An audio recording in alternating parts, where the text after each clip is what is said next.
I was having a brief conversation before beginning this session with Dr. Thakur, and as most of the pulmonologists of this nation or across the world were really busy during COVID times, and the numbers that he shared were alarming, that what he was attending to everyday basis and how he was shuffling to multiple hospitals and taking care of the patients. Really appreciate Dr. Thakur. A round of applause for all the pulmonologists of the country who were running around and saving lives. Thank you very much. With that, coming back to you, Dr. Gupta, antimicrobial resistance, right? Is this mic working? I'm so sorry for the glitches that we are having. If somebody is there, please, I'll need one more mic. Please switch it on. You have touched upon a very pertinent topic of antimicrobial resistance. I just wanted to mention and check, are we doing enough to control and curb AMR? Because as per the data and as per various forums and discussions across the globe, India is again leading with a burden of AMR. I think it ranks highest, if I'm not wrong, as per the data. And we signed some treaty as well in 2017 or 18, where our former Union Minister, Shri J.P. Nadda, at Singapore, signed some treaty to bring down this AMR as significantly as we would be able to, and then the policy is definitely devised. Moreover, on the AMR thing, IAP is already running a campaign, Avoid Antibiotic Abuse. So 3 perspectives. Are we doing enough as Indians? Because we have the highest burden. Please. Thank you, Dr. Pavan, for asking this burning topic. As we all know, that AMR is a huge problem for us, and in fact, problem comes is not just with the doctors but also with the patients. There has to be awareness among the patients that they should not self-medicate. Then even over-the-counter giving antibiotics by the pharmacist, that has to be curtailed. There has been a recent declaration from the Kerala government that pharmacy cannot give antibiotic prescriptions without the prescription of a doctor. So this probably should trickle down to the rest of the world as well, to rest of the Indians as well. And of course, we need point of care test. And I heard in your introduction that you have introduced a point of care test related to the TLC, which is associated with aim of decreasing the antimicrobial resistance. So would you like to tell us about that? Please, that you heard about it. Thank you so much. But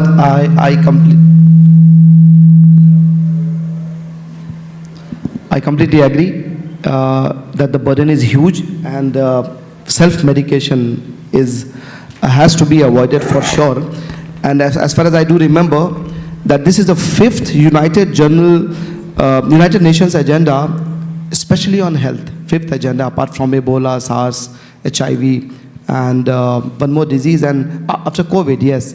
5th or 6th agenda, on which a meeting was called of all United Nations countries specifically to discuss about antimicrobial resistance. As far as I do remember, in 2013 or 14, there's a write-up, and there were some pointers and key takeaways from that meeting, wherein point of care device availability also formed, diagnostic devices also formed a part. Not elaborating too much, but you're right. If we have DLC at point of care, if differential count is available, we are able to easily distinguish between bacterial infection, viral infection, or an allergic reaction, and then definitely the role of antibiotic accordingly. We will be able to choose immediately. A pediatrician will be, or a doctor will be able to choose whether or not to prescribe antibiotic within 5 minutes. I hope I'm making that point right. And then the organization, we have been working on this burning issue of bringing a device which can test and provide TLC and DLC with a prick, is being worked upon now as well, and we need a robust device. We have done a lot of work into it. I will be I will be taking more questions related to the clinical aspects as of now. Diagnostics definitely will touch upon, but yes, work is going on. You rightly mentioned, Dr. Gupta.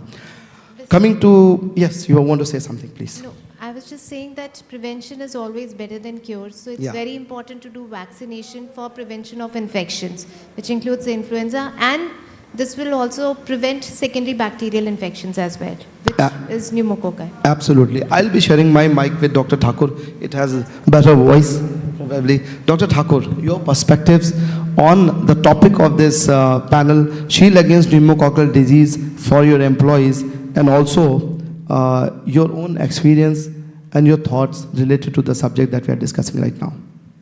So, as a pulmonologist, if I'll see in my practice, almost all of my patients who are having chronic disease like asthma, COPD, a severe invasive pneumococcal disease which I just discharged, and any form of comorbidities like diabetes, hypertension, he is not going without the prescription of pneumococcal vaccination.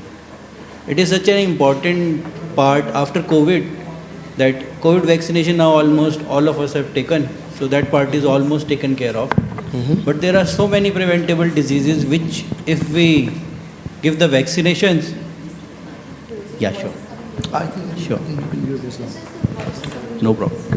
So, any form of chronic disease, now the guidelines are also like that. If in the adult age group, anything above 19 years, you are having comorbidities like diabetes, then any cardiac disease, liver disease, chronic alcoholic patient, if you are on immunosuppressant, all those things put you in a high risk group where you are more prone for pneumococcal disease, even in the adult age group. And why I am emphasizing that? Because this adult age group is our working population, and if they get sick, the dailies lost is a huge burden on the organization. So if we'll cover that, so then a healthy employee can make a healthy organization, and that will be quite beneficial for everybody. Now the other perspective, that this was my personal perspective, the other one is pneumococcal is not just one vaccine where that should be done and there is no other vaccine. The whole adult immunization program, that is one of the most neglected part of the medical field, which we were missing. Now, thanks to COVID, now everybody knows vaccinations are important. And now people are talking about the adult vaccination.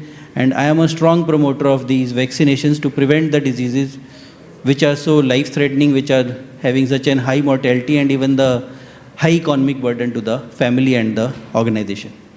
Thank you.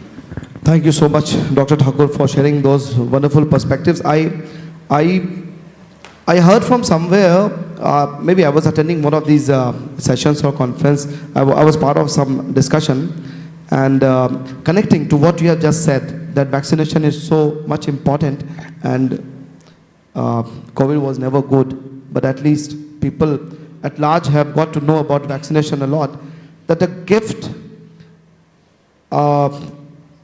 of influenza vaccine during the Deepavali time, during this festive period when the season changes, it could be really a great gift to the family people and to the adults. Do you agree to that? I heard it, some luminary mentioned about it. Totally agree. So apart from pneumococcal, the influenza is another common disease, which is these two are the most common respiratory infections which we get. And if we take these vaccinations on time, we can save a lot of dailies lost in our family and in the employees. Well, then it is seconded. I open the session for question and answer to the floor. Please, if you have any questions. I think first, let's hear him. Then we have question answer. He has to give us speech. Professor Tyagi, he is just for the panel. He is not going to present. He is for the panel discussion. So, in case you have any questions, please, or if the audience has any questions. There are different types of pneumococcal vaccines, which there is one shot 13 variant and different variants. To when you recommend, and just for the sake of audience, I think that would be really Sure, sir. So, anybody above 65, if he is not vaccinated for pneumococcal, the sequence is go with the PCV13 first, followed by PPSV23, that polysaccharide vaccine, 1 year later. The gap between the two is 1 year. Now the another group comes the adult population with comorbidities, like 19 to 64 years. Any of the high risk conditions like smoking, alcohol abuse, comorbid conditions like chronic heart disease, including congestive heart failures, cardiomyopathies, respiratory conditions like asthma, COPD, past history of invasive pneumococcal disease. If you are immunocompromised due to any reason, now any reason means if you are having active malignancy, post-transplant, solid organ transplant, if a patient of HIV, he is also having low immunity, patient on steroids, patient having autoimmune disease and he is taking immunosuppressants, so he is also immunocompromised and he is also more prone for a pneumococcal disease. So then, in these individuals, even in the adult age group between 19 to 64 years, you will give the PCV13 first. And if I'll talk about the globe, now the PCV20 has come. So this conjugate vaccine containing 20 serotypes that has come in the US market, and the guidelines in the US has already changed that just give PCV20 once and you are done for the day. There is no second dose of PPSV23 required, but let's say in India it is not available yet. So then you will give PCV13 first, followed by within 1 year you will give the PPSV23. Now there are few riders in it. If your patient is having high risk of meningitis, let's say a cochlear implant patient, let's say a CSF leak patient, in these categories, the gap between the two shots, PCV13 and PPSV23, will be just 8 weeks. Just take a 8 weeks gap and give it, because they are at very high risk of invasive pneumococcal disease and you have to prevent that. Now the other rare scenarios, let's say somebody has taken PPSV23 first. Now because before 2010 this PCV13 was not available. Now many individuals have taken it, we have recommended it. Now PCV13 is the better vaccine because it has long immunological memory. It will last for the lifelong also. So then what you will do, if PPSV23 is taken, so you put a gap of at least one year and give PCV13. So that is one. And second, if, now let's say I'm giving you another scenario. These are the rare scenarios which we face.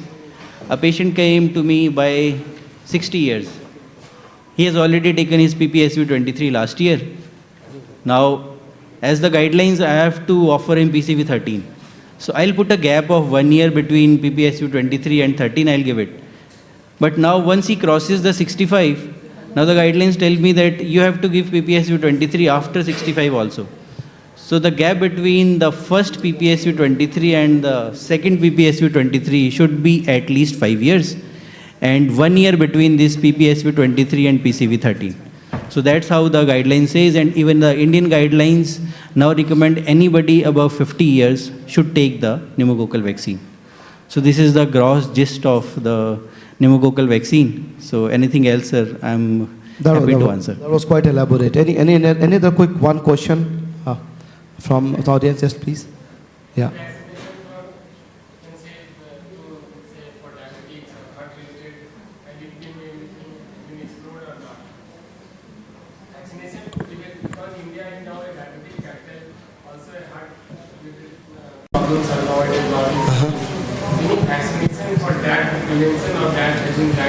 Yes, sir. So I already mentioned that these diabetics in the adult age group, they should take this pneumococcal vaccine because they are very high risk patients who can get the pneumococcal disease. They should take it, and guidelines also recommend that. Dr. Gupta, a quick question for you. What is the economic impact of pneumococcal disease on both employee and employer perspective? So, in fact, I was looking at the data. There is no data as such, which is in literature regarding the economic impact. But as between 30 to 50, it's the working population is 30 to 60, and if there is a patient who is diabetic, who has a chronic heart disease, or a chronic kidney disease, lung disease, or history of smoking, then these are the individuals who are at a higher risk for acquiring pneumococcal infections.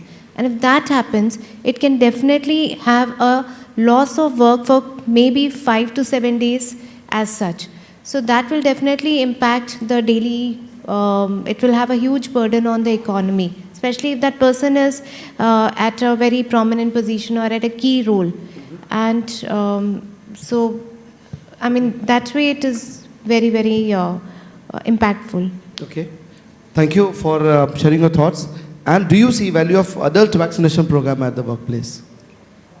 Can you Adult vaccination programs at the workplace.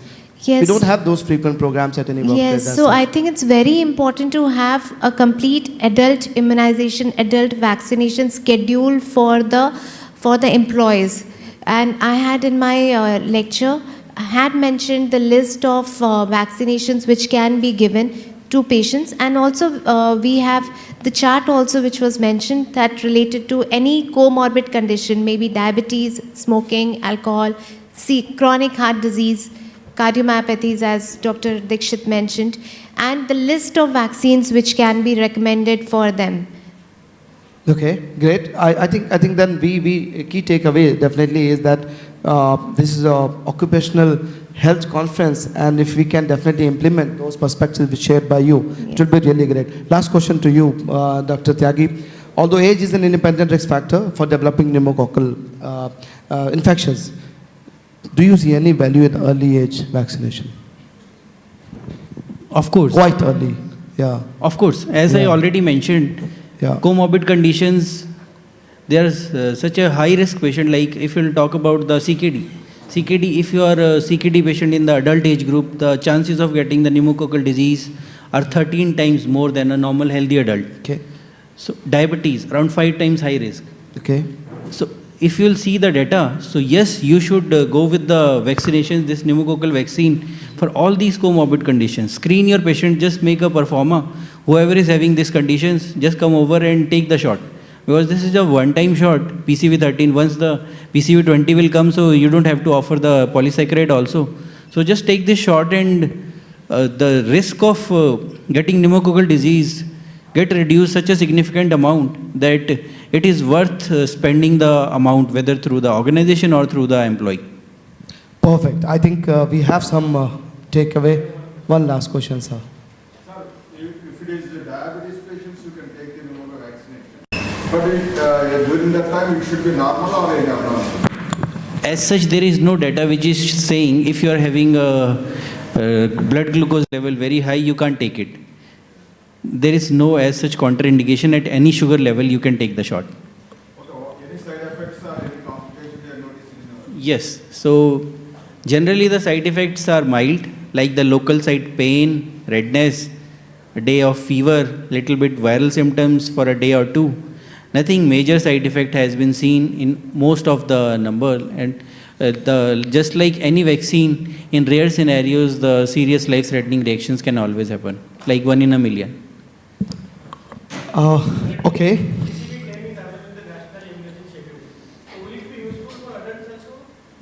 Sir, PCV10 contains just 10 serotypes. Basically, these 13 means it is covering 13 types of pneumococcal bacteria. So 13 is always better than 10, and 10 is not recommended for the adults. That was used in the children and in the pediatric population, but in the adults, the guidelines are very clear. Use PCV13, use PPSV23, depending upon the indications I already told. Thank you so much, Dr. Thakur, for taking those questions and also providing and sharing your thoughts. Before I pass on this opportunity of asking the question to the floor, one question from my side. Which one would you rate the most when it comes to 5 types of hazards? Which is the top one where we as occupational physicians or as an organization or various organizations need to focus most? The psychosocial. Okay. Trust me, the stress of working in a corporate system is leading people to come to us at a very early age with stress-related disorders, whether it is cardiac, whether it is endocrine, whether it is musculoskeletal. So that is what we see. We all know what are the biological hazards, chemical hazards. We know we can prevent them. But psychosocial is something which creeps in and we don't realize. So mental health, let me talk to you about mental health. In corporates, the stress an employee or a worker goes through, we all go through. I go through it every day. I need to find a way to de-stress. I need to find a way to be away for what I am doing. I understand other hazards I can see, but this is something which just creeps on me and we don't realize. So if we can talk about mental health, if we can talk about holidays, a single day's happiness holiday, why can't we incorporate that in your manuals, in your leave manuals? We can do that. I want to be happy today. I don't want to be heard by my senior saying, you have a deadline, why didn't you do it? So that's what is most important, I see. Cannot agree more. Thank The you. emphasis has been, during this conference, I would say I'm hearing it maybe 10th or 12th time, that mental health and psychosocial health is the most important perspective. And we all who have been attending the conference since day one, they must have heard this, whether it was our chief guest who are emphasizing on it, whether it was a chief guest on the professional development course, they all have mentioned about the mental health and emphasized a lot. Thank you so much, Dr. Bansal, for sharing the thirst and perspective. Over to the audience for question and answer. 2 questions will be. The occupational diseases are very well known that it is preventable, not treatable. So what about regarding vibrational diseases, vibration causes? What are the equipments or what are the studies you are doing? What are the checkups you are going to conduct? So if you come to us and we know that your industry has vibrational hazards, where you have heavy machinery and you have these vibrations, so we have systems to do musculoskeletal examinations. We have systems to do EMGs, myoskeletal graphs, like studies, where we can see how it is affecting you. Is it affecting your proprioception or not? We can do audiology, audiometry to assess whether it is affecting your bone structure and affecting your hearing or not. So if you tell us that this is an occupational hazard, we can devise a program to assess it, for sure. In our lecture, that's giving that eye diseases are more going to be more prevalent or anything. You are talking about ophthalmological, yes. So now the major factor is the computer science. Absolutely, the blue light. IT is not bringing towards the occupation because those people, those persons, young persons are affecting the Yes. occupational hazards for working long hours. True. Ophthalmological and ergonomical. True. Whatever you told is physical, social, economical. Those 5 they are all facing the 5. They are, true. We, occupational health physician, AutoCAD 2023 also, I think major part is not covered for those sorts of people. Absolutely. Though the digital occupational hazard, nobody realizes. People sitting in front of the screens and having those. So it is being now advised to have those plain glasses. Even if you don't wear a glass, wear a plain glass is what is advised. But yes, we can definitely look into it, and maybe next time you can make it a theme. Yeah, for sure. That's a valid suggestion. Point taken, and definitely it's being recorded. The audience here could be limited, but let me remind that it's a continuous process of circulating it through our YouTube channel and also our various social media platforms. Yeah, We have done some excellent effort, 170 or 80 webinars during COVID times. It was never Excellent stopped. effort. It was every week we did webinars, and so this is not going to be restricted. It is going to be a lot more audience is there. Any other question? Okay, Dr. Aval, please. I think you'll be loud enough, please. Yes. You are. You touched one of the iceberg disease, mental health. Yes. I worked as an emergency physician for 5 years in one of the corporate hospitals in Punjab. So we were very busy. There was nothing like that. We were always on the field. So whenever there is a fun activity in the hospital, we always assume, no, this is not for us. We are the busiest department. We are the emergency department. And actually it was for us. Nobody forced us to come and join. This is for actually to build resilience and to get out of the routines. So what are the programs hospitals have for their doctors? Absolutely, that's a fantastic question. I'm happy to answer this because if I am not happy, how can I make you all happy, right? So Apollo has many things, but I will name few that we do. So every month one Saturday, and today is a Saturday, we have family day. Okay? So we invite, and I am a participant in that all the time whenever they have this. Today I am not there. And we have a Purani Delhi chart party after we have that fun activity. Okay? So we call 50 families, employees with their families, every month. That is one which we do. Second, on every floor we have this doctors' restrooms. For emergency also we have, where we have TVs and everything, and they can play that. You know, it's a comfortable room. It's not yet that you are roaming around. Plus, we ensure that you are not the only doctor available, because it's a lot of pressure on you, right? So we have enough manpower to support you. If you are alone, how are you going to take out that 5 minutes or 10 minutes to enjoy yourself? And the other thing that the hospital does is, we have an open feedback mechanism. In case you have any problem, we have a box, you can put it, you can come back to us. Our HR is very, very proactive. And we recognize the importance of second victim. You know what is a second victim phenomena? On the floor, a patient dies. Okay? We have resuscitated, we couldn't resuscitate. Now what will happen to the nurse who was resuscitating, or to the doctor who was resuscitating, and the patient couldn't make it? Trust me, it's an emotional trauma for them also. And we recognize it, and we have counseling sessions for all these doctors and nurses or any technical staff who are second victims. We have a recognized solution that these are second victims and they need counselings. So we are doing all these things. Very few that I could mention. There is a list, endless list, which I can mention. And we are very happy doctors. Absolutely. Yeah. So, Dr. Aval, you need to then think of shifting from Punjab. Thank you so much, Dr. Bansal, for the deliberative thought. A round of applause once again for Dr. Bansal. Thank you so much for patient hearing. Please feel free to go ahead. I'm not summarizing any of these points because I would like audience to ask questions. Sure. I'm giving them time. I have noted a lot of points, but not going into it. But one question definitely I'll ask at the last. Over to the audience, please. Sir, one question, sir. Please. Already informed, but take home message for any patient is having acute chest pain or chest pain, like if it is maybe chest pain or not, may not be chest pain, what is the initial treatment at home? See, as I said initially itself, chest pain is not often chest pain. Chest pain is often a compression sensation or tightness of the chest, or even just sweating. And patient may be asymptomatic. 25% of them are silent myocardial infarctions. So don't ignore your symptoms. Many of the times I have seen patient at night developed some discomfort, started some Pudin Hara or Digene, and when the ECG was done in the morning, the myocardium had got infected. So never ignore a symptom, just get a simple ECG done.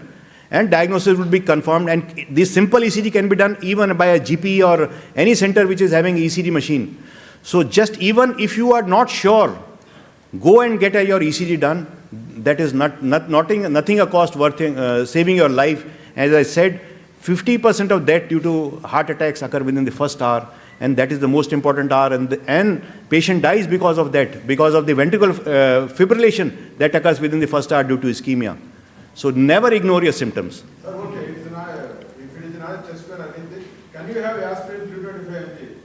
Yes. See, if you develop any symptoms similar to that, and if you are not having any GI ulcer, peptic ulcer, you can easily have a tablet of aspirin at home. Just keep it as a first aid, not a tablet of sorbitate, but aspirin, because antiplatelet action, because myocardial infarction occurs due to thrombus formation. What happens is, there is a cholesterol plaque, stenosis. When it ruptures, the plaque ruptures, the thrombus formation, platelet gets deposited, and that is total occlusion of the coronary artery. Further progression can be prevented by antiplatelet drugs till the time you reach the hospital. And aspirin should be available in every hospital. Which type of aspirin? Soluble aspirin, not coated aspirin, because coated aspirins take time. Soluble aspirin can be effective within half an hour by the time the patient is being shifted to the hospital. So take a tablet of soluble aspirin dissolved in water so that it is immediately effective.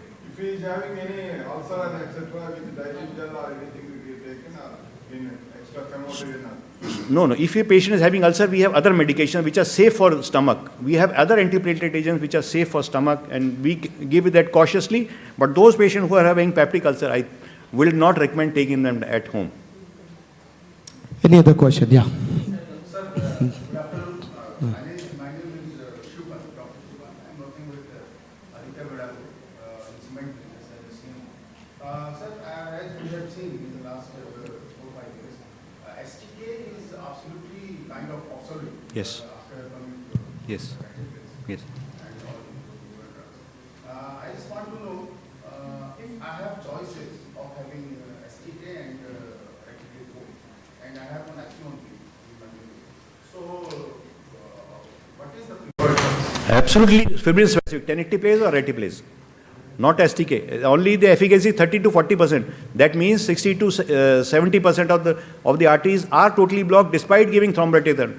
So they are having allergic problems also, hypotension, other problems. They are non-fibrin specific, will cause even more hemorrhages than these fibrin specific agents. So always give 1080, just a bolus of 30 milligram of injection given in the vein, and your patient. Not only effective for myocardial infarction, this is effective even for stroke. If you diagnose ischemic stroke, treat stroke within first 3 hours, and you can save that patient from paralytics. And we at Apollo Hospital also have a program for stroke treatment at Apollo Hospital, where we give them, do a CT scan, the brain CT, and see that there is no hemorrhage. We give them immediately this tenecteplase, and the artery blocking the brain, that is carotid artery or maybe anterior-cerebral or middle cerebral artery, gets opened up, and patient, the paralysis is prevented. Sir, after giving the Reticulate, what is the time you suggest to go for angiography? I mean, we have to wait for some time. See, what is recommended for myocardial infarction, that those patients who have had these thrombolytic therapy should be evaluated by angiography. This is the guideline recommendation of American Heart Association. Those patients should undergo coronary angiography later on, because many of the time there is residual stenosis there. 50 to 60% of the time there is residual stenosis, and that can cause reinfarction. So always these patients should go for angiography, and if there is severe residual stenosis, then angioplasty should be done to prevent the further development of infarction. I have given Reticulate already. So, Okay. how much time I have to wait to go for angiography? See, either do it within first 6 hours, even after you have given Retiplase, or the patient reaches a center where angioplasty can be done immediately also. But if you have done, then within first 4 days is better. But later on, if the patient is asymptomatic, you are discharging the patient, then also these can be done. But if the artery is totally occluded, there was a trial called OAT trial, which showed that if artery is totally occluded, in the second day, don't open that coronary artery, don't do angioplasty those days, because that is not useful. In fact, that may cause harm. If the artery is totally occluded, on the next day of the angiography, you do angiography, totally occluded artery, then angioplasty is not beneficial despite artery getting totally occluded. Thank you so much. Dr. Prashant, so sorry, sir. Dr. Prashant wanted to ask a question, please. Sorry. I'm Dr. Prashant, working in Tata Motors Hospital. I'm a dermatologist. People say that you have to keep soluble aspirin along with statins also. So any role giving statins? See, always, it's a very good question. I think this is a message which should go to all whenever a patient comes to our emergency department, acute myocardial, not only aspirin is given, but 80 milligram of atorvastatin is also given. What it does is stabilizes the plaque. Atherosclerosis is not stenosis at one place. Atherosclerosis is a generalized disease. Not only you will be having atherosclerotic plaque in the left anterior descending artery, right artery. It's a generalized process. So it stabilizes the plaque and helps to have better results of angioplasty, and even later on also. So always, like Dr. Prashant has raised a very important point, besides antiplatelet drugs, whether it's aspirin or clopidogrel, we always give them 80 milligram of atorvastatin, and that should be, if the patient reaches hospital, give them 80 milligram of atorvastatin immediately. So there was a live example. Actually, I was in OPD 2 months ago and checking a patient. The patient rushed to me with severe heartburn, resetting, BRAC, and severe diaphoresis. So I anticipated it. I immediately got an ECG done, which showed changes in chest rates. So immediately I gave him aspirin along with statins, and that one improved after talking to the cardiologist. So total turnaround time was even less than 2 hours, and angiography showed 2 blockages in LAD. So he was immediately statins done in next day. Dr. Prashant, you have saved a life. Yeah. Congratulations. Congratulations, yeah. Dr. Chakravarti, last question from, yeah. Oh, So, myself, Dr. Chinmay, I also in Tata Motors. So, my question is, for